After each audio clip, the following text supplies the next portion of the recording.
All right, Rabbi, say good evening, good evening. Let us begin. First of all, our shir tonight, our week of learning, is sponsored. I forgot to mention it last night by Derek and Lauren Fine, in memory of Derek's mother, Rachel Bas Shmuel Zichron Levracha. We hope that in the merit of our Talmud Torah and the Shem will have an aliyah and the family in Nechama. Shkayach, and thank you. All right, we'll say, so we are up to Daf Chaf Beis 22, and we are picking up on Amar Rabbi Yanai, which is 2, 4, 6, 8, 10, 12, 13 lines up from the bottom. Rabbi Yanai.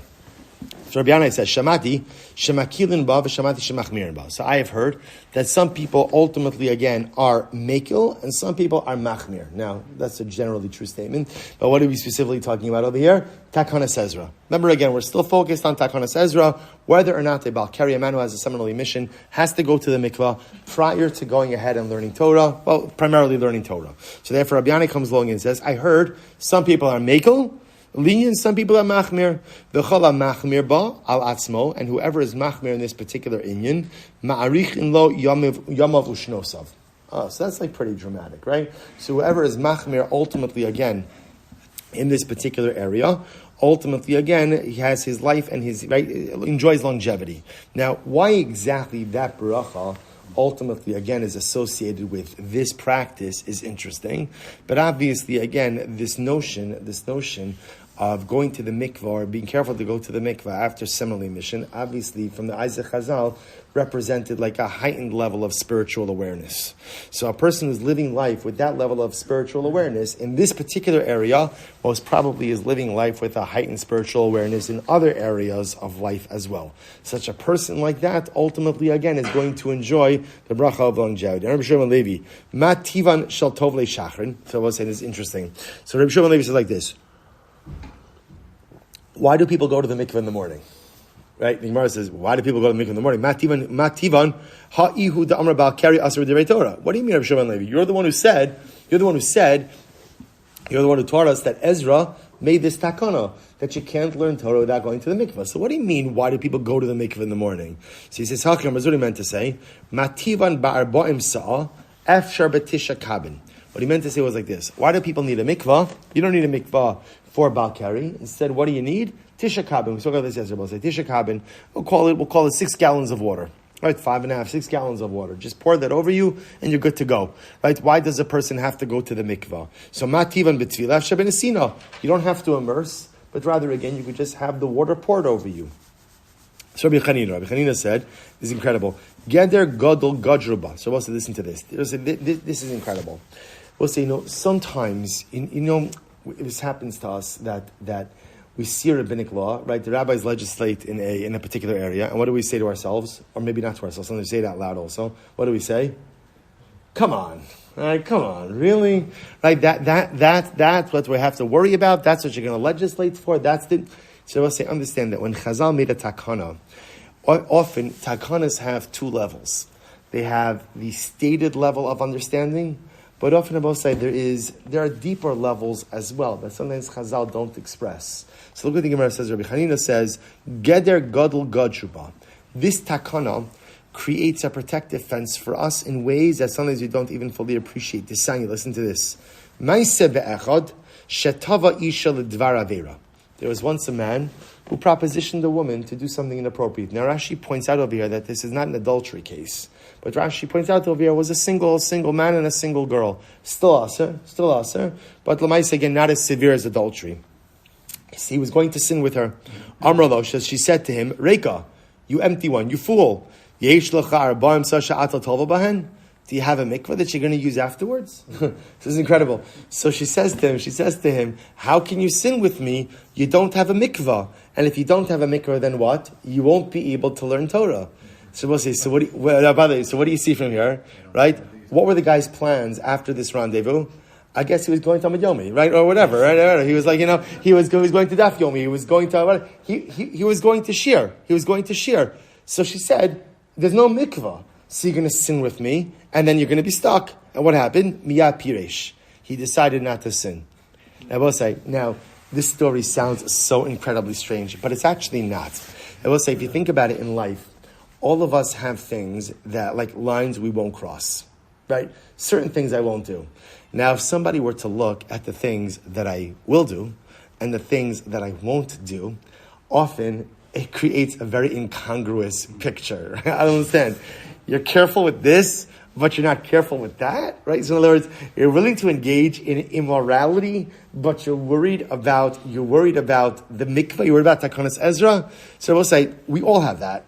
We all have that. There are things that I will do, knowing full well that I shouldn't do them, but everyone has like that line that they won't cross. There's another piece of this which I think is incredible. For this guy in this story, what did the mikvah represent? What does the mikvah represent? What would you say? Torah. Good. What else did it represent? It represented the ability to kind of like make a dividing line between what was and what will be. In other words, most times in life, why do we sin?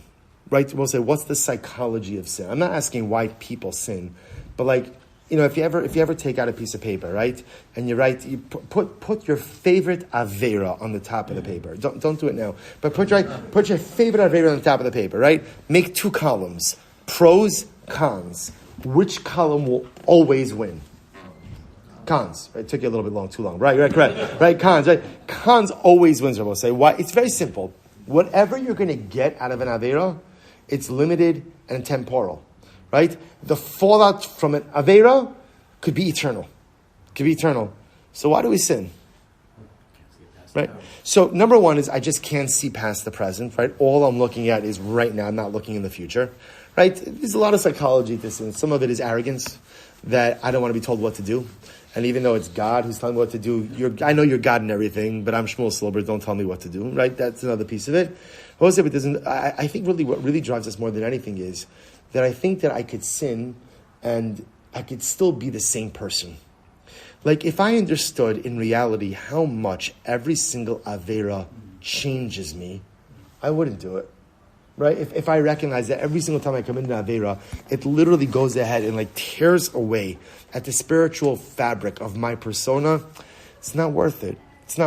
But deep down what we convince ourselves of is I could kind of do whatever I want to do and still be the same good guy, right? So for this guy here, I'll say, he's got a whole plan, right? If you were to stop this guy, we'll call him Ruvain. Ruvain, what's your plan? Right? What's your plan? Ruvain would say, listen, I really like Rachel. She's a wonderful girl, right? Allah Milas, wonderful midos, right? I'm going to do whatever I'm going to do. But here's the good news. Tomorrow morning, I'm back in the base medrash. Like nothing happens. It's fantastic. Shalom al Yisrael. Right? I didn't miss a beat. I didn't even miss shir. Right? This was between starim. Right? So again, I didn't miss shir. Nothing. Right? Nothing. I was in yeshiva the whole time. Nothing ever happened. It's perfect. I'll go to the mikvah, reset the clock, and perfect. I'll say, so when she tells him, by the way, there's no mikvah. What does he realize? He realizes that, if I do this, then the residual effect remains. And what does he say? Once he realized the residual effect remains, miyad pirish. He said, no, I don't want it. See, I will say, the moment that I realize that sin has long-term effects is the moment that I don't want to do it anymore, which is so interesting, right? See, I'm happy to do something right here and now as long as I could convince myself that as soon as it's over, I could go back to being the same good guy. Then I'm willing to do that, as delusional as that may be.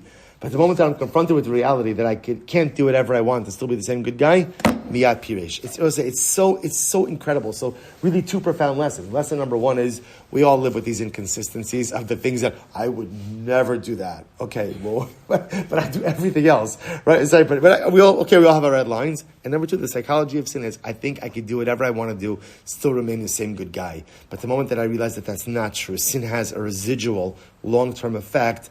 Ultimately, it's no longer worth it. Incredible Gemara. Let's go back to Amar Rav Huna l'Rabbanan. So Amar lahu Rav Huna l'Rabbanan. Rabosai mipnei ma atem mizalzlim b'tefila zu. So Rabosai, watch this. Rav Huna saw that his rabbinic colleagues were not careful with. Oh, now I taste the orange. Yeah, now it came out. There's a whole world on this thing. There is a whole world that you're missing. The flavor, it pops. Mamish. All right. Sure, delicious. Okay. So Rav Huna said to the Rabbanon, he said, Rabosai, why are you not careful with Takanas Ezra? Right? Literally again, why they weren't going to the mikvah. They weren't going to the mikvah after having someone. So why are you not doing this? Listen to this. Maybe he'll say the mikvah's too cold. The mikvah's too cold. He says, no problem. F sharp b'merchatzos. No problem. So use the bathhouses. Use the bathhouses. I'm sorry. Rav Chizkiah said, one second, use the bathhouses. You can't go to the mikvah in the bathhouse. And I both say, now, what's the logic behind that? Remember, for waters to be usable for a mikvah, they can't be in a kli, they can't be in a utensil. Remember again, I both say, in the bathhouses of old, how did you have a bathhouse? Essentially, the bathing, the tub, so to speak, was like one big pot, like one big cauldron. There was a fire lit under it, which means that water in the bath, and we'll call it in the tub, in the receptacle, was water in a kli and not usable for a mikvah. So how could he say you could immerse in the bathhouse? He said,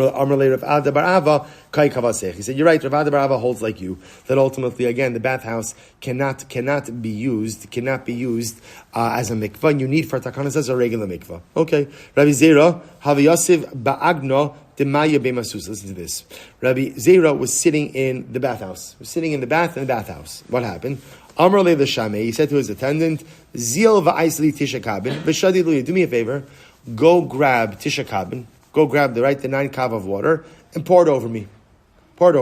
It's good to have an attendant. No, I'm just saying, it's good service like that, right? So go and get the 9 kav and pour it over me. Amrle Rabbi Chia bar Abba. So Rabbi Chia bar Abba said to him, Rabbi Chia bar Abba said to Rabbi Zera, he said, Lama le lamar kulei. I don't understand. Why does your attendant have to go get 9 kav and pour it over you? V'ha Yosef begavayu. You're sitting in more than 9 kav of water. So just go ahead and, I don't know, just dunk down. And why can't you just, no, it's not a mikvah, but it's more than 9 kavim of water. So just go ahead and dunk down into the 9 kavim of water and you're done. Because 9 kavim is equated to a mikvah. In what sense? Both say just like a mikvah only works with immersion and not pouring. So too, if you're going to use the 9 kav option, I'll say it only works with pouring and not with immersing. So this is actually very interesting. In other words, there's 2 mechanisms ultimately that can be used for purification after a seminal emission: immersion in a mikvah or 9 kavim of water. But they work differently. Immersion in a mikvah is exactly that: immersion in a proper mikvah. 9 kavim of water is water being poured over you, right? But not immersing in 9 kavim of water. Interesting. Let's go weiter. Rav Nachman tikein chatzba bas tisha kabin. So we'll say what happened. Rav Nachman is interesting. Rav Nachman made a kli. He made a utensil that held 9 kabin of water. It's a balkari jug, right? The balkari jug, right? You could get a package like a Shabbos lamp, a balkari jug, right? You can get it, right? You get a package at the Svarim store, right? He had a balkari jug. So this was this held 9 kabin of water. So ki asur Rav Dimi on Rabbi Akiva, Rabbi Huda glustura. So Rabbi Huda glustura. So the Gemara says Amru loshon el lechola leonso. This is very interesting. So now we're going to get into a little bit of a machlokas. When does Tisha Kabin work? So some say Tisha Kabin only works for a person who's ill. For a person who's ill and had an involuntary emission. So I'll say that's when 9 Kabin will work. There's 2 criteria: sick or ill and involuntary. So then in that case, you don't need a mikvah. Pouring the water over you is fine. But ultimately, again, even if a person is ill, but the emission was willful, then ultimately, again, you need a mikvah. Rav Yossi says, Atbar chatzpid Rav Nachman. You just broke the jug of Rav Nachman. Essentially, you rendered the jug useless, because now the jug is only going to be useful in one specific case, i.e., a person who was ill and had an involuntary emission. So the Gemara says, Ki asar rabin amar v'usha hava ovda. So Rav Nachman came along, and Rav Nachman's like this. He says, I'm sorry. When Ravin came, he said, in the city of Usha, they had the following episode, right? Amud Beis, 22b, Bikila Draboshia. So one time the rabbis were gathered in the entrance way, right? The entrance, like the foyer, ultimately of Rav Oshia's house. V'shal l'Rav Asi. And they asked Rav Asi about this whole thing. When can you use Tisha Kabin versus when do you need a mikvah? Amrulu, he said to them, Lo shona el l'chol lahamargil. Ava l'chol la'onso pater miklum. So Rav Asi says something very interesting. Rav Asi said, when can you use Tisha Kabin? You can use Tisha Kabin ultimately, again, for a person who's ill, even if it was a willful emission. But if halacha l'maisa, the person is ill and it was an involuntary emission, pater miklum, he doesn't need anything. In other words, the takana doesn't apply to such an individual, and such a person will not need any type of immersion or pouring at all. Rabbi Yosef says, it's tam in chassid Rav Nachman. You have repaired the jug of Rav Nachman, right? Because now Rav Nachman's jug is usable again, both for a regular person as well as for an ill person who had a willful emission. So we'll stop over here for tonight. What you're going to see, we're going to continue with this tomorrow. We have one more shear concerning this takana says. So hopefully tomorrow night we'll get to the halacha l'maisa as well. But now what you begin to see is like this. We essentially have two different mechanisms for purification for the Baal Keri. One is immersion in the mikvah. One ultimately, again, is tisha kabin, pouring of water. So we kind of thought that they both work at the same level. It's an either or. What the Gemara seems to be introducing us now to is this idea that that's not true. There are certain circumstances for which you need the mikvah, and tisha kabin will not work, and certain situations where you don't need the mikvah, and even tisha kabin will work. Mir Hashem will sort it out tomorrow. Shkoyach.